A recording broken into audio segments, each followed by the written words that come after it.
a KQED television production.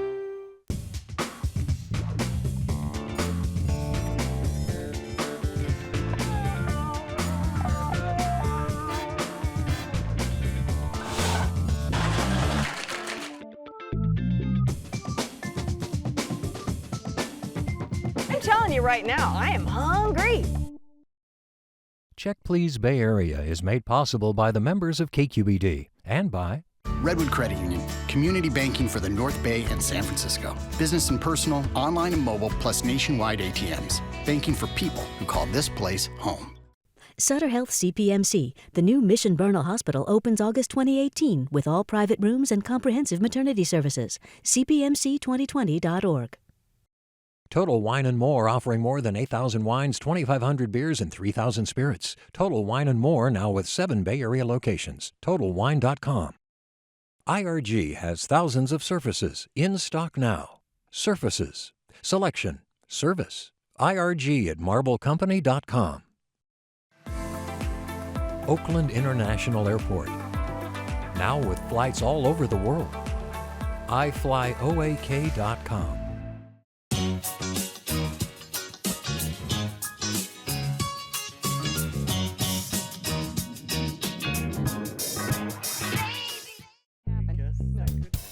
Hi, I'm Leslie Sabraco. Welcome to Check Please Bay Area, the show where regular Bay Area residents review and talk about their favorite restaurants. Now we have 3 guests, and each one recommends one of their favorite spots, and the other 2 go check them out to see what they think.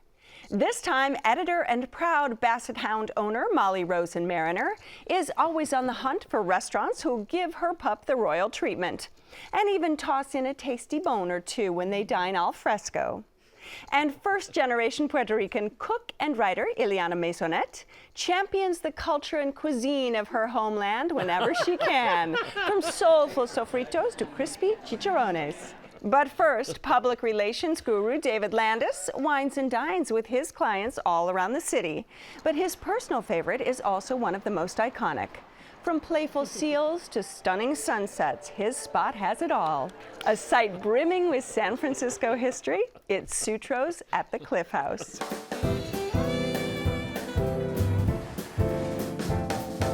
We pretend that we don't have a view, and we have to be successful on the quality of the food, the service, and the ambiance. The fact that you get the view on top of this should be an added bonus. My name is Ralph Burton. I work at Sutro's at the Cliff House in San Francisco. The first Cliff House was built in 1863 and it burned down in 1907. It was rebuilt by Emma Sutro in 1909, and we had a major renovation that restored the original part over in the bistro side and opened up this part here called Sutro's. There's 3 generations of my family here. My in-laws, who are the owners, they've been here for about 45 years. I've only been here for about 20 years. And my son joined the company about 5 years ago. We've had couples here that had their first date here, and I remember one instance that this couple came back 70 years later to celebrate their anniversary. And for them, we recreated the menu from that time, and we charge the same prices for it too. We are partners with the National Park Service. We are part of the Golden Gate National Recreation Area. And as such, we have common goals like preserving the area, the environment. Sustainability is important to us. It makes me feel really good to know that I try to contribute to keep this the way it is.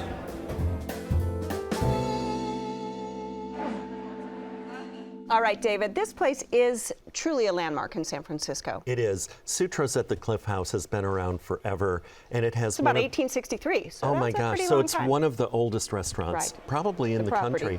And I think that the food really matches the view, which is not typical for a view restaurant. The fish is fresh. Even the chef brings in produce that he gardens up in the wine country. Chef Ralph actually grows tomatoes. Yes, we had some of those in the summertime.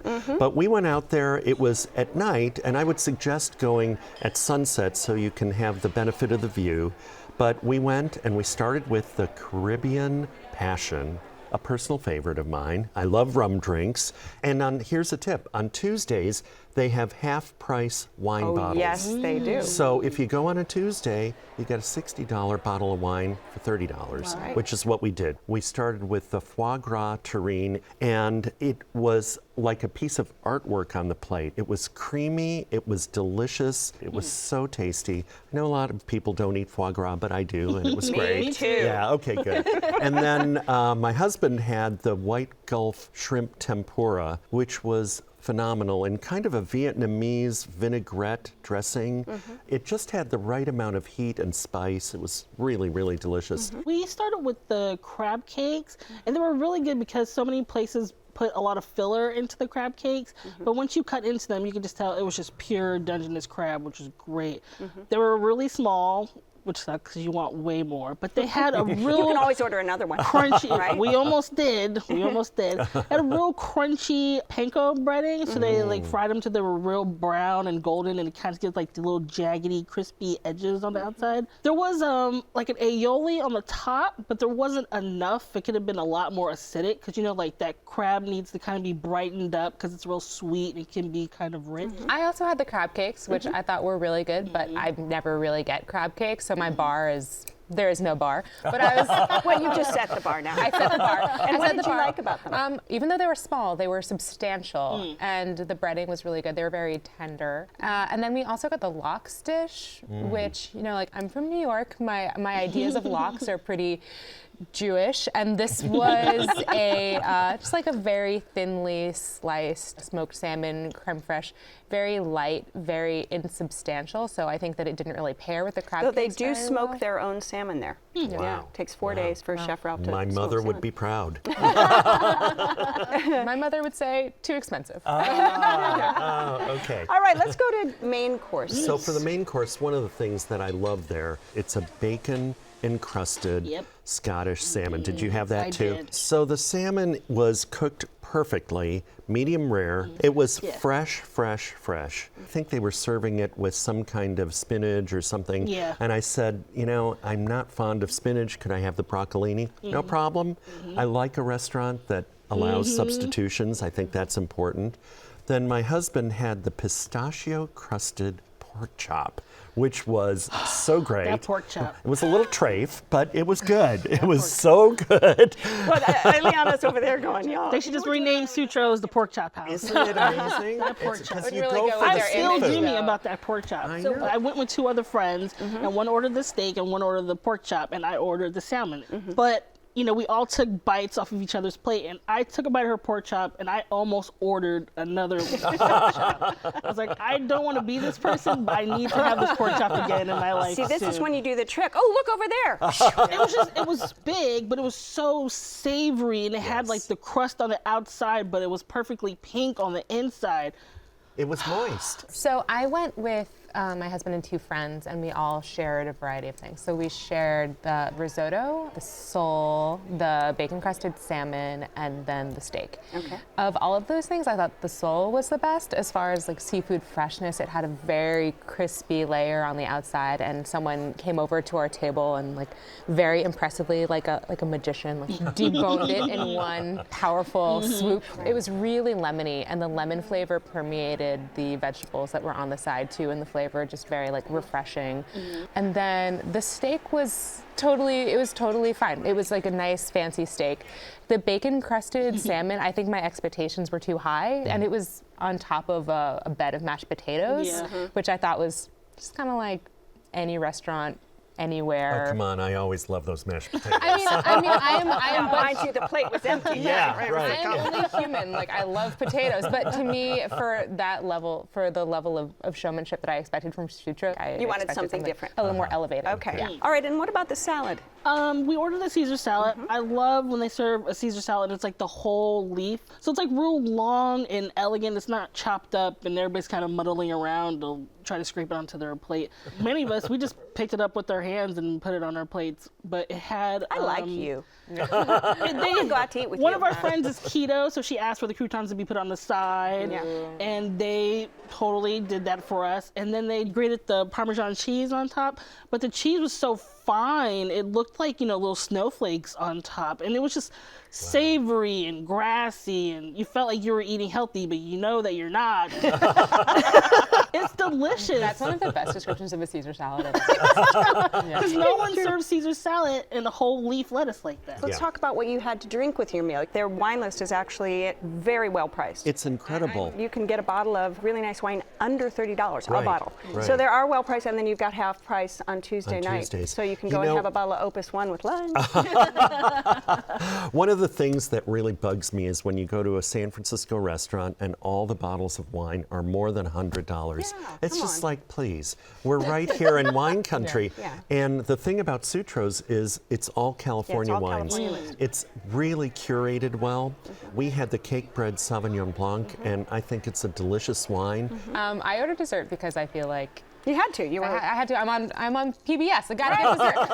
So otherwise, I can't say. And how were those desserts? Yeah, exactly. Yeah. So we had the passion fruit creme brulee, which was a mashup of ingredients. It was a shortbread and then also tapioca balls, like almost like boba-esque. And I think to me, it kind of epitomized some aspects of the menu that were confusing to me, which was, Sutro seemed to be like seafood, but then with Asian flair sometimes, but not all the time. But that being said, I think I might have enjoyed the dessert more than anything because I really liked the strange juxtaposition of textures and flavors. We had their butterscotch pot de creme, which is real butterscotch, and the server explained it's made with single malt scotch.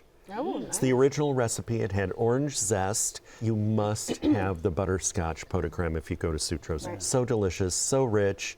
You can diet the next day, right? And this place is a destination for folks. What did you think about the service? And service was great. They were efficient without being intrusive. And what about price? For a night out on the town, I think in San Francisco these days, that's kind of a deal. So I think Sutro's is a fine dining experience. Although Molly was over there. No way. I felt like my wallet turned to sand after the meal. Like it was, I went with teachers and I felt guilty for inviting Well, I'm not my saying teacher it's not friends. expensive. I'm saying that's about the average price. No way. Try a different restaurant. Like, But didn't you think it was a good value?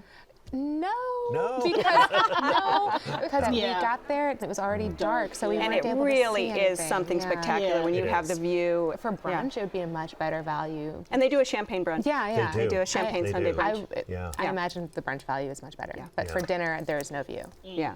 All right, David, your spot, wrap it up for us. So Sutro's is where the food actually matches the view. And Molly? For brunch with a wealthy benefactor, try Sutro's. All right, and Ileana? If you want to be reminded that classic is timeless, visit Sutro's. All right. If you would like to try Sutro's at the Cliff House, it's on Point Lobos Avenue at the Great Highway in San Francisco. The telephone number is 415-386-3330. It's open for lunch and dinner every day. Reservations are recommended. And the average dinner tab per person without drinks is around $60.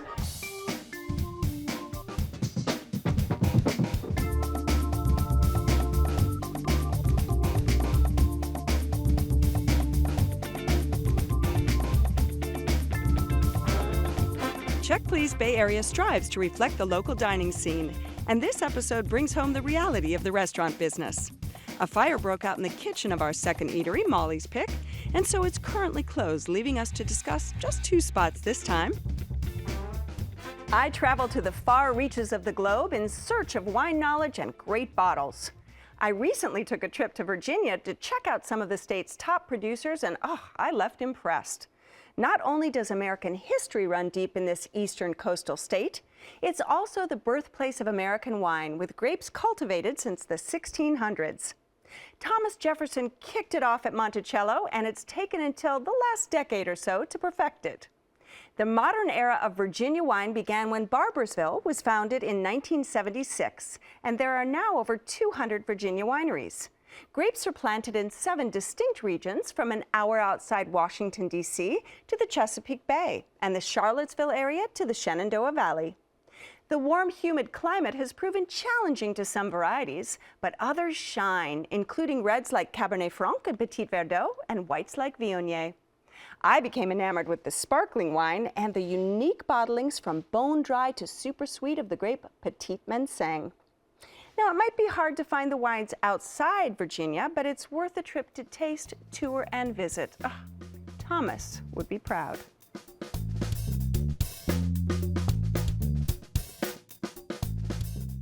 If you've been dreaming of tropical flavors in a lively setting, Ileana's Spot delivers the goods.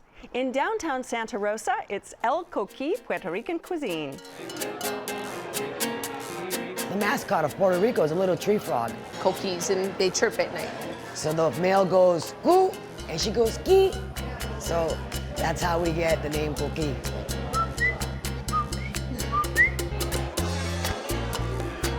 Hi, I'm Tina Jackson, one of the owners at El Coqui.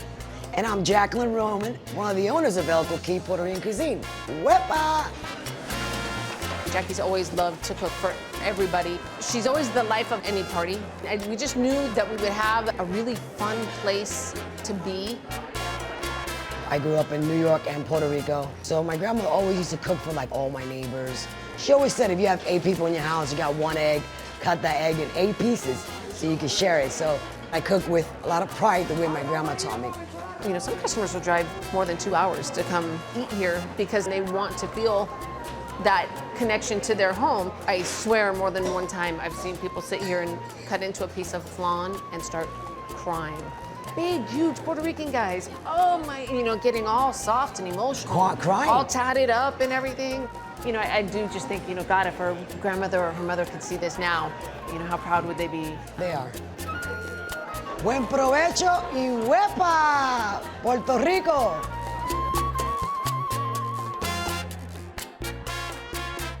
All right, Ileana, let's talk about Puerto Rican cuisine in general, because you're a first-generation Puerto Rican, and it has so many influences, American, Spanish, and African. Right, they all left their marks on it. So depending on which meal you're eating, you can definitely see the influences on the plate. And what are the authentic Puerto Rican dishes that you feel they do best? Mofongo, which is like, I feel everyone's kind of entry, to Puerto Rican cuisine. And explain mofongo generally. Mofongo is just mashed plantains, and then they put things inside like shrimp or stewed meats or fried chicken or fried pork. And this time it came with broth, so it's like, you know, more comforting, I feel like. I love plantains. They're one of my top 10 favorite foods. I love mofongo, and this is definitely the best mofongo I've ever had.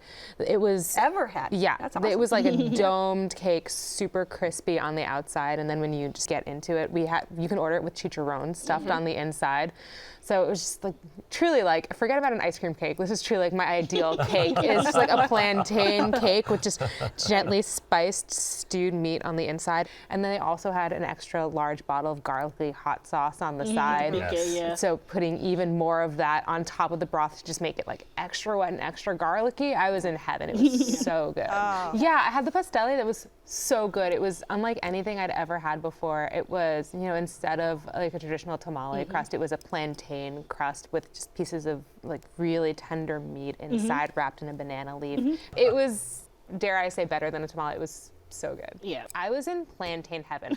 I had 4 different preparations of plantains. I don't think I've ever heard that on this. Plantain I was heaven. in plantain Combination heaven. of words. Before I even got to the entrees, where I had more plantains, I had 4 different preparations of plantains, each one better than last. We're very creative, so we take a plantain, we make a plate out of it. We'll do mofongo, we do like canoa. I think it kind of goes back to living off of that land. Plantains are everywhere, but if that's all you have to eat because it's growing wild, you're going to figure out how to cook it every which way and sideways. So, you know, sweet and garlicky and with seafood and with vegetables. And That's the way we did it with the machete with my uncles in Puerto Rico. I used to have my own machete, and I used to cut those guineos. And sometimes there'll be 68 plantains. I was only 12 years old. I had to drag that from a hill to all the way to the house. By the time I get there, there were like, probably like 15 plantains left in the stick. So I had to go back and go get some more and bring it back home. you know, the plantains aren't supposed to be left separate. They're supposed to be mixed in with the food. So you get that sweet and savory. It does get yummy. I always say I can brag about her food because I'm not the one who cooks it. So Thank you. So I'm a Puerto Rico virgin. I've never been there, never had the food. I didn't know what to expect. We were blown away. I thought this restaurant was fantastic. And we got there early because we figured no reservation. That's one thing I would say, no reservations. I'm kind of an open table guy. Yeah. So I was like, oh my God, what are we going to do? We got there at 5:30. What can I do without a reservation in the Santa Rosa Puerto Rican and those restaurant? points. So we sat at the bar because I think that is the true test of a restaurant.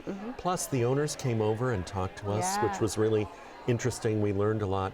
We had the empanadilla. Empanadillas. Thank you. It's ground beef with raisins and spices in a flaky puff pastry that was to die They're for. really good. Not greasy, so like you don't have to be afraid of it. And then we had this salad, which was so huge it could have fed a family of 4, and it had the most amazing vinaigrette, and they brought out that pineapple vinegar spicy sauce thing, which we had to buy a bottle and take home, of course. I was it not was amazing. offered that, or else I would have. Oh my God, it's to die for. So we love that. What about the fried chicken? The fried chicken is really good. Like, they have chicharrones de pollo. Usually it's cut up into small pieces. It's like Maximus crunch factor. But they serve this into whole pieces. So your eyes get bigger than your stomach. You're like, oh my gosh.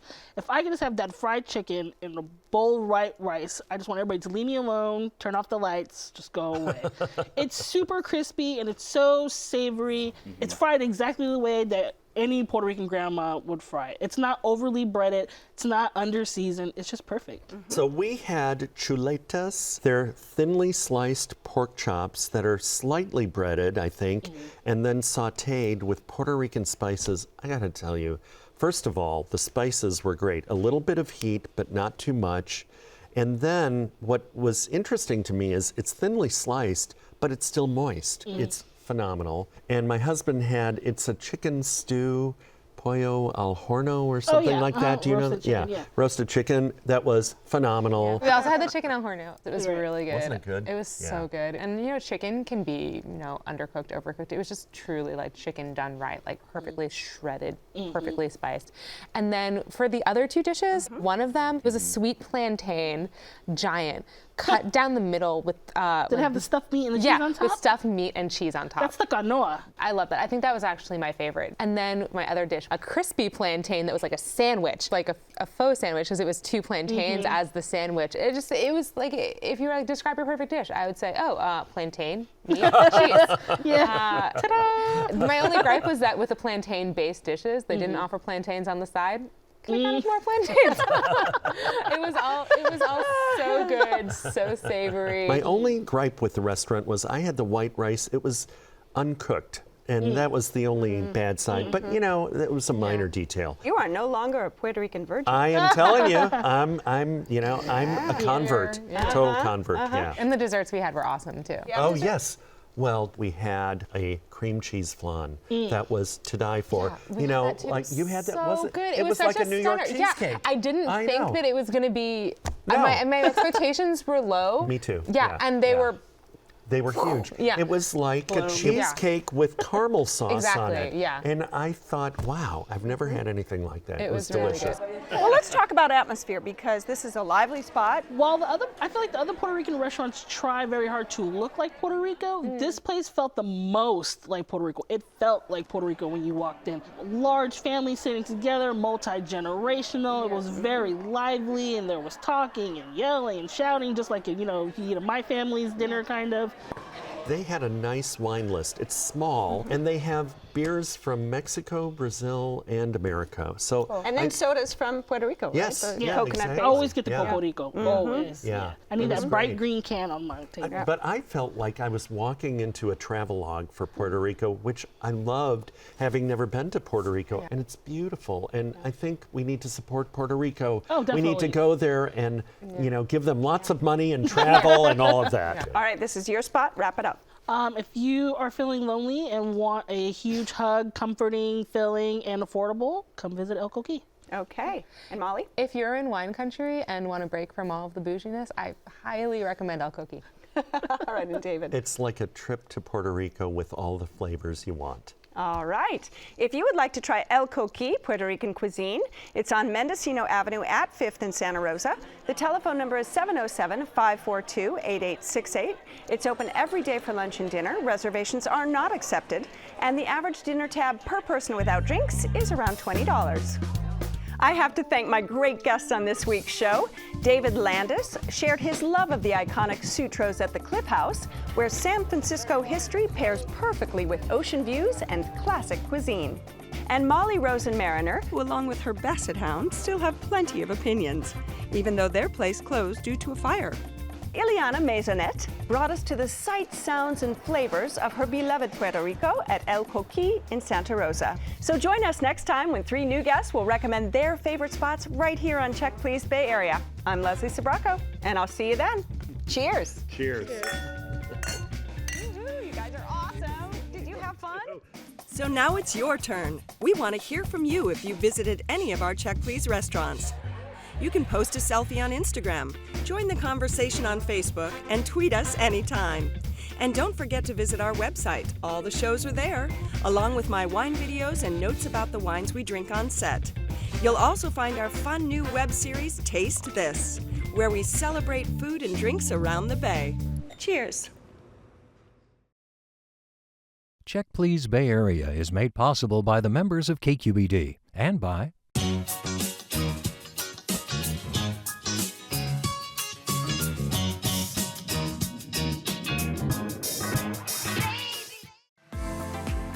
Oakland International Airport, now with flights all over the world. iFlyOAK.com. IRG has thousands of surfaces in stock now. Surfaces, selection, service. IRG at MarbleCompany.com. Total Wine & More, offering more than 8,000 wines, 2,500 beers, and 3,000 spirits. Total Wine & More, now with 7 Bay Area locations. TotalWine.com. Sutter Health CPMC, the new Mission Bernal Hospital, opens August 2018 with all private rooms and comprehensive maternity services. CPMC2020.org. Redwood Credit Union, community banking for the North Bay and San Francisco. Business and personal, online and mobile, plus nationwide ATMs. Banking for people who call this place home.